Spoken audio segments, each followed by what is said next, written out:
L'essentiel de l'actualité de ce lundi, bonsoir, bienvenue. Plus de 1300 femmes initiées à la lecture grâce au programme d'alphabétisation fonctionnelle des commerçantes du district d'Abidjan par la TIC. L'ONG Gatik, au cœur de cette opération, a reçu ce lundi des mains de la première dame de Côte d'Ivoire, Dominique Ouattara, le prix international UNESCO Confucius d'alphabétisation. Mettre en place de nouvelles politiques d'investissement en vue de stimuler les zones franches et spéciales, c'est l'objectif de l'atelier sur la contribution des zones économiques spéciales par l'industrialisation en Afrique. La rencontre d'Abidjan a réuni des experts et des directeurs généraux des industries. Et puis, l'ancien Premier ministre malien, Soumeilou Boubé Maïga, est mort en détention ce lundi à la clinique Pasteur de Bamako à l'âge de 67 ans. À la primature entre décembre 2017 et avril 2019, le natif de Gao a également servi son pays en tant que chef des services de renseignement, ministre des Affaires étrangères et secrétaire général de la présidence. Mais tout d'abord, je le disais, l'ONG Gatik, grand vainqueur du prix international UNESCO Confucius d'alphabétisation. La cérémonie de remise s'est déroulée aujourd'hui au Sofitel Hôtel Ivoire et présidée par la première dame de Côte d'Ivoire, Dominique Ouattara. Cette ONG ivoirienne a pu initier à la lecture près de 1350 femmes issues des communes de Cocody, Marcory et d'Abobo. Jérôme Kofi Aboula. Un prix, le prix international UNESCO Confucius d'alphabétisation. Un lauréat au titre de l'année 2021, le groupement des alphabétiseurs par les technologies de l'information et de la communication, GATIC, une ONG ivoirienne. Le prix a été remis officiellement à son grand gagnant ce lundi en présence de la première dame de Côte d'Ivoire, Dominique Ouattara. Comme son nom l'indique, le prix international UNESCO Confucius d'alphabétisation est initié par l'UNESCO pour encourager l'alphabétisation fonctionnelle des adultes en utilisant les technologies de l'information et de la communication. Dans la perspective de la lutte contre l'analphabétisme, l'UNESCO a eu des résultats avec un projet mené à Korogo avec le programme alimentaire mondial, avec des groupements de femmes agricultrices. Une femme alphabétisée, lorsqu'elle est alphabétisée, elle envoie ses enfants à l'école. Donc c'est ce cercle vertueux en faveur de l'éducation que l'UNESCO et le système des Nations Unies sont heureux de mettre à la disposition de la Côte d'Ivoire. Avec ce prix attribué à l'ONG ivoirienne Gatik, la Côte d'Ivoire se voit honorée à travers sa politique d'alphabétisation conduite par le ministère de l'Éducation nationale et de l'alphabétisation. La titulaire de ce département, Maria Toukone, est ici représentée par son collègue de l'enseignement supérieur. La présente rencontre nous offre l'occasion de réaffirmer l'engagement de l'État de Côte d'Ivoire à veiller à ce que d'ici à 2030, tous les jeunes et une proportion considérable d'adultes, d'hommes et de femmes sachent lire, écrire et compter conformément à la cible 4.6 de l'ODD 4. Conformément à cette cible, mon département ministériel, qui s'inscrit dans la logique du développement du capital humain dont la Côte d'Ivoire a besoin pour transformer structurellement son économie, est résolument engagé à promouvoir la littératie et la numératie. Ainsi, à travers sa stratégie nationale d'alphabétisation, il déploie des centres d'alphabétisation prenant principalement appui sur le réseau des écoles primaires répartis sur l'ensemble du territoire national. En tant que marraine, la première dame de Côte d'Ivoire, Dominique Ouattara, s'est félicitée de la tenue de cette cérémonie. L'importance de l'alphabétisation n'est plus à démontrer. C'est pourquoi je soutiens toutes les actions de promotion de l'alphabétisation, au nombre desquelles le prix international UNESCO Confucius d'alphabétisation, initié par l'UNESCO, qui encourage particulièrement l'alphabétisation fonctionnelle des adultes en milieu rural et des jeunes non scolarisés en utilisant les nouvelles technologies. En ce qui me concerne, avec ma fondation Children of Africa, j'accorde une attention particulière à la scolarisation de nos enfants afin que plus tard, ils ne soient pas confrontés au handicap de l'analphabétisme, mais surtout qu'ils puissent aspirer à un bel avenir. Le prix international UNESCO Confucius d'alphabétisation a été créé en 2005 avec le soutien du gouvernement chinois. Pour l'édition 2021, le lauréat part avec une enveloppe d'une valeur de 15 millions de francs CFA, une médaille et un diplôme. La journée internationale de la francophonie a été célébrée hier dimanche 21 mars en Côte d'Ivoire. Les festivités ont eu lieu à l'ISTC Polytechnique, Institut des sciences et techniques de la communication. Les enjeux de l'utilisation du numérique en Côte d'Ivoire, c'est le thème de l'édition 2022. Retour donc sur la célébration avec Serge Colléa. Tribune de promotion de la langue française, la journée internationale de la francophonie reste fidèle à sa tradition. Ce dimanche 20 mars 2022, Konaté Alima, lauréate du prix de la meilleure oratrice, et Kwadio Eli, vainqueur du concours de dictée, ont été distingués. Avec eux, une quinzaine d'autres élèves. La secrétaire générale par intérim de la Commission nationale de la francophonie, Bernice Nguessan, a félicité les responsables du collège moderne Abobo PK18 pour leur implication dans cette activité majeure de la journée internationale de la francophonie 2022. Elle souligne l'intérêt du thème choisi cette année, à savoir les enjeux de l'utilisation du numérique en Côte d'Ivoire. Son Excellence Marie-Yvette Koloko, ambassadeur du Cameroun en Côte d'Ivoire, salue au nom du groupe des ambassadeurs francophones ces différentes activités qui marquent la journée internationale de la francophonie. Le ministre de l'économie numérique, des télécommunications et de l'innovation, Roger Adom, a représenté son collègue de la communication, des médias et de la francophonie. Maîtriser les enjeux du numérique, c'est maîtriser le futur, comme on dit. C'est pourquoi le ministère de l'économie numérique, des télécommunications et de l'innovation, avec la personne de la francophonie, se sont engagés dans la promotion d'initiatives visant à sensibiliser et à former les jeunes. Débutée le 14 mars dernier, l'édition 2022 de la Journée internationale de la francophonie se tient jusqu'au 31 mars prochain. Une série d'activités pour marquer le trait d'union entre les 88 pays membres de l'Organisation internationale de la francophonie. Un autre titre que nous développons à présent. Alors que les zones économiques spéciales se multiplient sur le continent, le bilan reste pour l'instant mitigé. Les experts se sont donc réunis à Abidjan afin de réfléchir sur les mécanismes de régulation du secteur. Objectif, garantir la compétitivité de ces zones franches. L'ancien Bakayoko nous en parle. Aujourd'hui, l'Afrique compte 237 zones économiques spéciales. Ce sont des espaces qui bénéficient d'incitations fiscales douanières et de procédures administratives simplifiées par rapport au reste du territoire. Malheureusement, ces zones économiques spéciales ne sont pour l'instant pas parvenues à industrialiser les économies du continent. Beaucoup de pays africains ont adopté les zones économiques spéciales comme des outils stratégiques en matière de développement industriel. Et aujourd'hui, avec l'entrée en vigueur de la ZLECAf, la question de la performance et de l'impact économique de ces zones économiques spéciales se pose. Pouvoir échanger avec les autres experts des pays africains venant notamment du Maroc, de la Tunisie, permet justement aux experts ivoiriens qui travaillent sur ces questions de pouvoir mieux capitaliser les expériences des pays qui ont des exemples assez réussis dans ce domaine.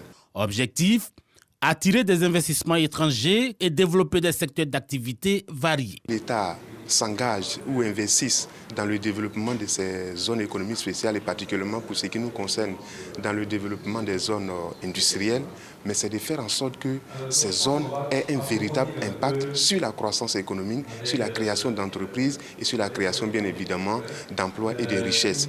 Pour développer ces zones économiques spéciales, la Côte d'Ivoire ne manque pas d'arguments. Un bassin de main-d'œuvre abondante offrant une vraie compétitivité, ainsi que le raccordement aux infrastructures logistiques et énergétiques. Enfin, la proximité avec les matières premières. Toujours en économie, il n'existe pratiquement plus de marché de capitaux sans code de gouvernance. C'est ce qui a motivé la Bourse régionale des valeurs mobilières à se doter d'un code de gouvernance. Le document a été adopté par les acteurs du marché financier. L'action a pour but d'accroître la performance des entreprises cotées. On voit cela avec Lanciné Bakayuko. Ce code de gouvernance, un document de 38 pages et 5 annexes, un puissant levier de performance pour les entreprises, mais surtout un grand pas dans le processus de maturation de la Bourse régionale des valeurs mobilières. Ce code reflète l'appropriation par notre écosystème de la réalité incontournable que constitue aujourd'hui la gouvernance, entendue comme une combinaison de dispositions législatives et de mesures non contraignantes destinées à juguler les pratiques à risque dans une optique d'efficacité et de développement durable. Une gouvernance d'entreprise codifiée pour les sociétés faisant appel public à l'épargne, un gage de crédibilité, de transparence, également un argument de compétitivité du marché boursier, selon les commanditaires du document. La mise en place, à terme, d'un mécanisme de reporting par rapport à la conformité au code sera un outil additionnel de nature à renforcer le processus d'adhésion et d'application de ce code. Nous ne pouvons qu'encourager la BRVM à aller dans ce sens et nous serons heureux de vous accompagner dans ce processus de sensibilisation, d'appropriation et d'application. Cette démarche novatrice porteuse d'attractivité comporte 11 principes clés, des standards internationaux autour des questions liées essentiellement à la qualité de l'information financière, l'organisation, l'éthique et la déontologie. Le code de gouvernance des entreprises constitue non seulement un outil de renforcement et de contrôle de la gouvernance de nos entreprises, mais aussi un baromètre de la maturité de notre place financière. Aujourd'hui, la Bourse régionale des valeurs mobilières, c'est 33 sociétés cotées. Faisons à présent un point sanitaire lié à la pandémie de coronavirus en Côte d'Ivoire.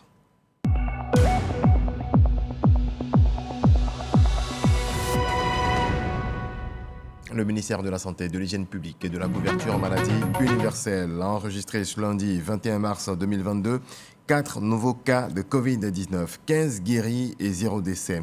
À la date du 21 mars 2022, la Côte d'Ivoire compte donc 81 667 cas confirmés, dont 80 829 personnes guéries, 796 décès et 33 cas actifs. Le 20 mars, 5 234 doses de vaccins ont été administrées.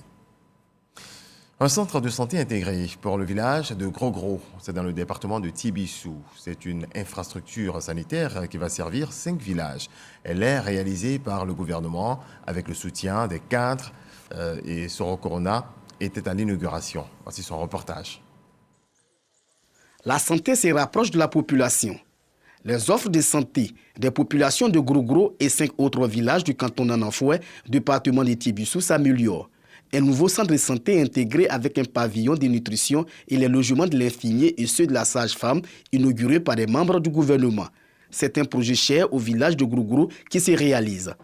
Mes sentiments de gratitude et de reconnaissance à l'égard du président Alassane Ouattara et son gouvernement qui ont bien voulu mettre à la disposition de nos parents un outil de développement. Quand vous avez vos parents, pour une histoire de mal de tête, il peut mourir. Quand il n'y a pas un centre de santé, c'est là où vous voyez l'importance. Aujourd'hui, un centre de santé, c'est tout. C'est apporter la vie à nos parents. Cette infrastructure sanitaire est entièrement financée par l'État de Côte d'Ivoire. Le représentant du ministre de la Santé exhorte les populations à fréquenter le centre de santé. La ministre gouverneur du district autonome des Lacs, Raymond Goudou Kofi, se réjouit des efforts du gouvernement pour rapprocher la santé des populations en leur offrant des soins de qualité. Le seul objectif de son Excellence Monsieur le Président de la République, c'est toujours le bonheur de ses concitoyens. Il nous fait confiance et qui nous demande d'être les plus proches possibles de nos parents et c'est ce que nous faisons. Depuis Gros-Gros, Bertin Konakwadio invite les populations à laisser leurs enfants militer dans le parti politique de leur choix afin d'éviter de fragiliser le vivre ensemble et la cohésion sociale, gage de tout développement. Il y a beaucoup de partis politiques aujourd'hui. Il n'y a plus un seul parti. Donc l'État ont changé. Maintenant, dans un village, dans une même famille, vous pouvez être prêt, même père, même mère, jumeaux.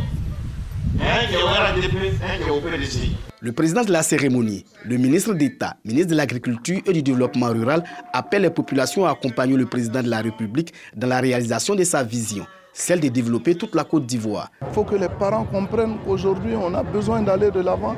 Le président a une vision pour la Côte d'Ivoire, il travaille pour les Ivoiriens. Les populations nous ont chargés de dire merci au président de la République pour tous ces joyaux dont elle dispose et qui certainement vont changer la vie des populations. La visite guidée du nouveau centre de santé intégré a été la dernière étape de cette inauguration. Le ministre de la Santé visite des édifices en construction en rapport avec la Coupe d'Afrique des Nations de football organisée en 2023 par la Côte d'Ivoire. Pierre Demba s'est rendu à San Pedro et on l'apprend, l'hôpital général qui devient un centre hospitalier universitaire est en phase de finition. Sam Conan.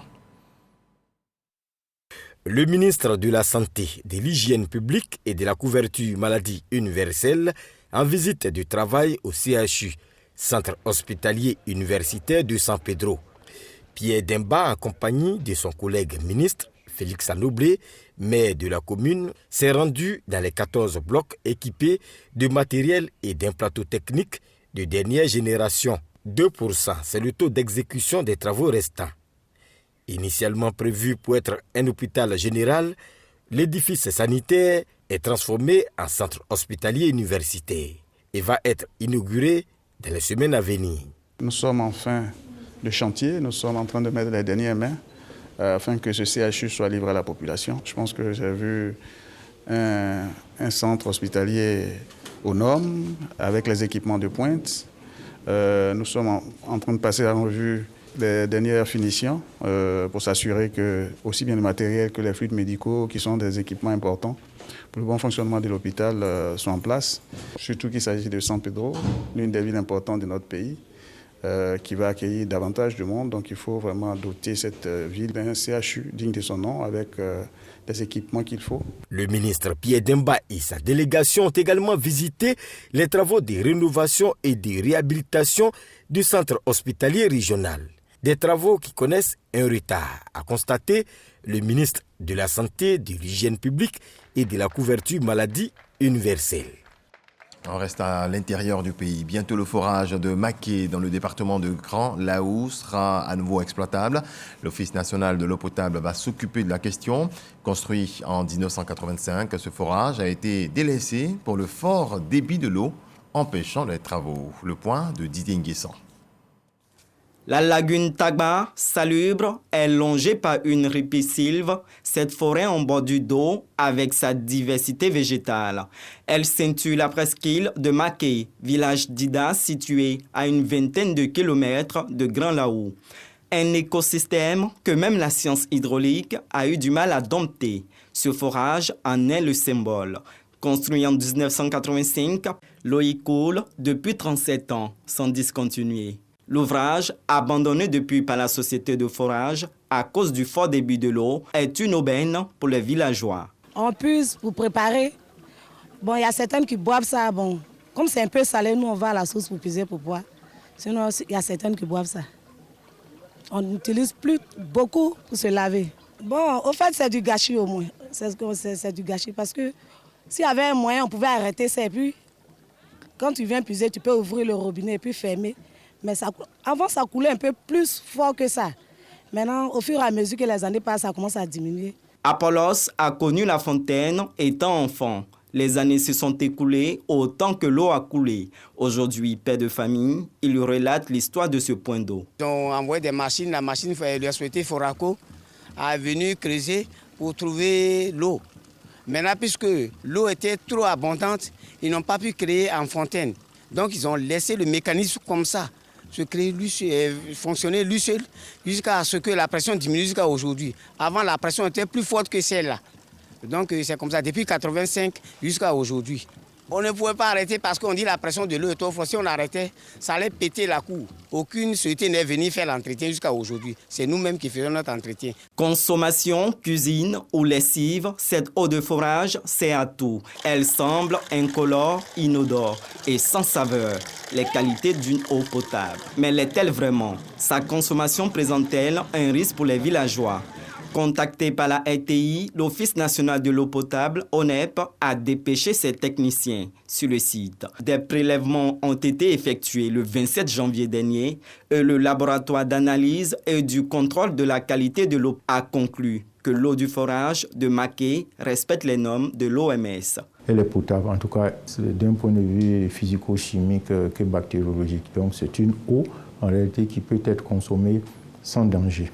Comment se présente la nappe souterraine de la région des Grands Ponts en général et celle de Maké en particulier? C'est une nappe qui est généralement assez bonne, facile d'accès. Il semble que nous sommes en présence d'un phénomène dit une nappe artésienne, c'est-à-dire que cette eau-là, elle sort de terre sous pression. On va avoir besoin spécialement d'être pompée. Peut-on considérer comme un gaspillage l'écoulement 24 heures sur 24 de cette eau? On ne peut pas véritablement parler de gaspillage. Bon, dans la mesure où cette eau-là, elle est quand même consommée par les populations qui sont à côté. Faire en sorte que cette eau-là soit récupérée, soit, n'est-ce pas, stockée. Faire peut-être un château d'eau qui puisse servir je dirais, les localités avoisinantes. Le ministère de l'Hydraulique, dans le cadre du programme social du gouvernement, envisage un usage au bénéfice de plusieurs villages de l'infrastructure hydraulique de Maké. Un véritable don de la nature. Le conseil municipal de Lakota a tenu sa première réunion de l'année 2022. Cette session a permis au maire Sami Méry de faire le point de l'exercice budgétaire 2021. Autre point évoqué, les investissements dans les secteurs sociaux afin d'améliorer les conditions de vie des populations. Mama Traoré. Pour cette première réunion du conseil municipal de l'année, un point d'honneur a été accordé au bilan financier de l'exercice 2021. Il en ressort un excédent budgétaire de 89 millions de francs CFA, en plus de l'octroi par le gouvernement d'une subvention spéciale de 100 millions de francs CFA, afin de financer plusieurs projets dans le secteur de l'éducation. Satisfait d'une telle gestion, le Conseil a donné quitus au maire de livrer aux populations des ouvrages déjà achevés. 4 marchés que nous avons construits, un à Daïri, un à la cité Koné, la cité Zega Extension, plus un ici donc au marché en face donc de la mairie, ça fait totalement 4 marchés. Donc nous demandons aux commerçants de s'approprier ces marchés. Et c'est un appel que je lance encore aux commerçants, vraiment de prendre toutes les dispositions pour changer l'habitude et de venir dans des coins plus sécurisés. Sami Méry annonce que le budget communal devrait atteindre la barre de 500 millions de francs CFA cette année. Avec ces ressources, la mairie compte davantage investir dans le renforcement de l'accès à l'électricité et dans un projet d'embellissement de la ville. En prélude à son prochain sommet prévu pour se tenir en terre africaine, la Fédération pour la paix universelle continue de mobiliser en Côte d'Ivoire les ambassadeurs de paix. Ce week-end, elle a tenu à Ferkessédougou un sommet régional autour du thème « Paix et interdépendance pour le développement ». Léon Brou. Ce document que la Fédération pour la paix universelle remet au deuxième vice-président du Conseil régional concentre l'engagement des forces vives du Tchologo à la culture de la non-violence pour le maintien de la paix, condition du développement. Il referme le sommet de l'Organisation mondiale de promotion de la paix, aussi marqué par l'installation du comité régional de paix du Tchologo. Notre mission ici, c'est de travailler pour la paix, consolider la cohésion entre les populations. Surtout qu'actuellement, avec cette histoire d'attaque, djihadistes et autres, il y a un travail que ce conseil peut jouer auprès des populations, surtout auprès de la jeunesse. Maintien de la paix, surtout en faisant échec au terrorisme, chefs coutumiers, élèves et étudiants du Tchologo, donc sensibilisés. Des travaux avec le soutien d'autorités locales, notamment le président du conseil régional, par ailleurs ministre d'État, ministre de la Défense. Avec la menace djihadiste, un conseil de paix dans notre région est plus qu'important, plus que nécessaire pour amener les différentes communautés à vivre ensemble. Nous souhaitons vraiment que les activités du Conseil de paix s'étendent à tous nos villages, tous les petits campements, parce que c'est de là-bas que viennent les grands conflits. Sur les conditions de paix, le président de la FPU, le journaliste Kassaï Lazare, indique qu'il faille aux citoyens de vivre pour les autres et avec les autres. En somme, incarner les 5 principes universels de paix. Il faut arriver à travailler sur l'esprit et le moral de l'homme. Si vous laissez de côté son esprit et son moral, vous ne pouvez rien faire de lui.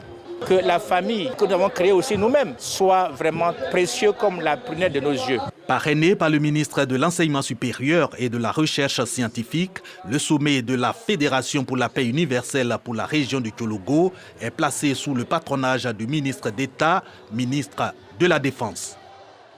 Paris réussi pour Bonjour Paris, la 22e édition de l'émission humoristique Bonjour Paris 2022, produite et diffusée par la RTI, a eu lieu en grande pompe samedi dernier à la Maison de la Mutualité en France.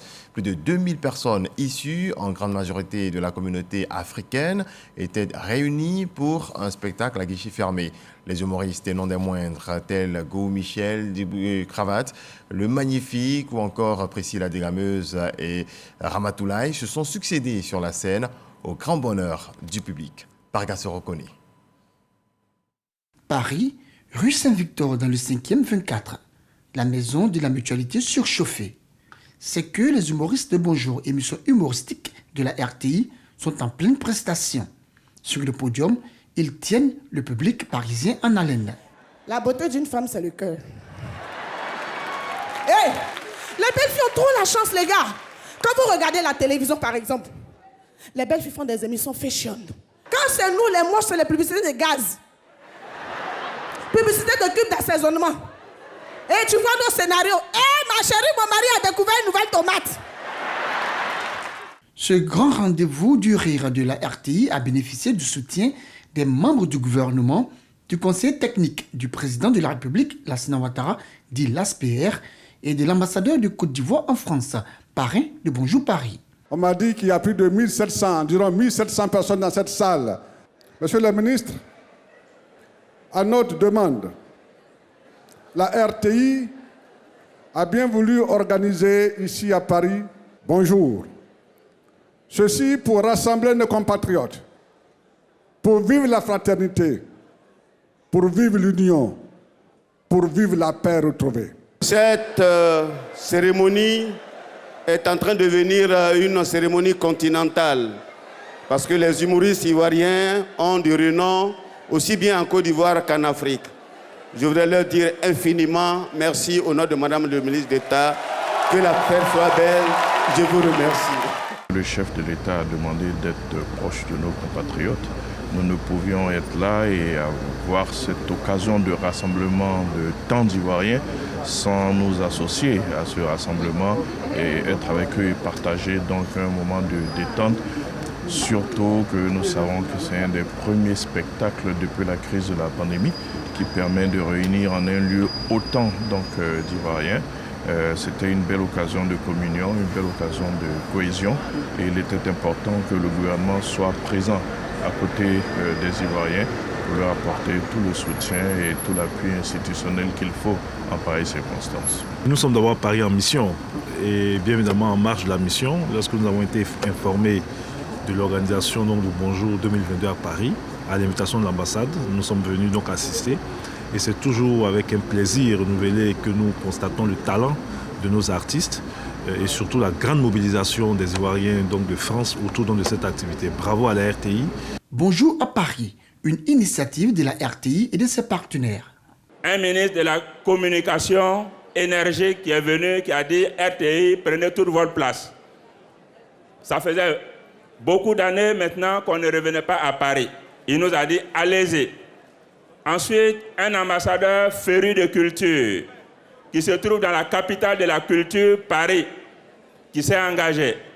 Et un jeune opérateur qui ne recule devant rien. Donc la conjonction de tout cela nous permet d'être là aujourd'hui pour dire bonjour Paris. Et je voudrais simplement remercier ce fabuleux public qui nous montre que ni le ministre, Ni l'ambassadeur, ni l'opérateur, ni le parrain, ni la RTI n'ont eu tort d'être ici à Paris. Merci. Le coparrain, lui, s'est réjoui de la mobilisation exceptionnelle des Ivoiriens de la diaspora. Je voudrais saluer nos autorités et dire que ce fut pour moi un plaisir d'associer mon nom à cette manifestation qui symbolise la cohésion sociale. Je pense que le rire nous unit, le rire va au-delà de nos clivages et ce fut donc un plaisir et un honneur pour moi d'être ici aujourd'hui, retrouver mes frères de la diaspora pour partager quelques moments de bonheur ensemble. Donc bonne fête et bon spectacle à tous. Quant au public, il n'a pas boudé son plaisir. Il souhaite le retour de Bonjour à Paris l'année prochaine. Avec tout le stress que nous vivons à Paris, c'est une émission qui vient nous égayer. Si cela pouvait se répéter chaque année, ce serait bien. Oui, sans hésitation, Bonjour doit revenir ici l'année prochaine pour rassembler tout le peuple ivoirien. Parce que ce qu'on recherche ici dans la diaspora, c'est ce rassemblement de tous les enfants, tous les fils et filles de la Côte d'Ivoire. Billy, Rémi Adam, ces artistes chanteurs étaient également de la partie. Bonjour Paris terminé, rendez-vous est pris l'année prochaine pour plus d'humour et de rire.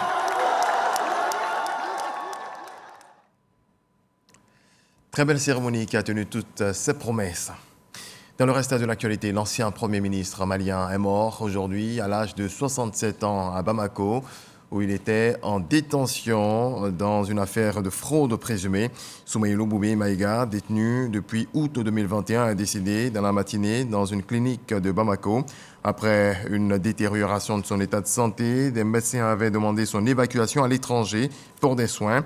Son épouse avait saisi le chef de la junte malienne, le colonel Assimi Goïta, dans une lettre ouverte au sujet de l'état critique de son mari. Poids lourd de la politique malienne, Soumaïlou Boubé Maïga a été entre 2017 et 2019 le premier ministre du président Ibrahim Boubacar Keïta, arrivé au pouvoir en 2013, renversé en août 2020 par un coup d'état militaire, puis décédé en janvier. Point final, excellente nuit. On se retrouve demain dès 6h30. Dieu nous garde.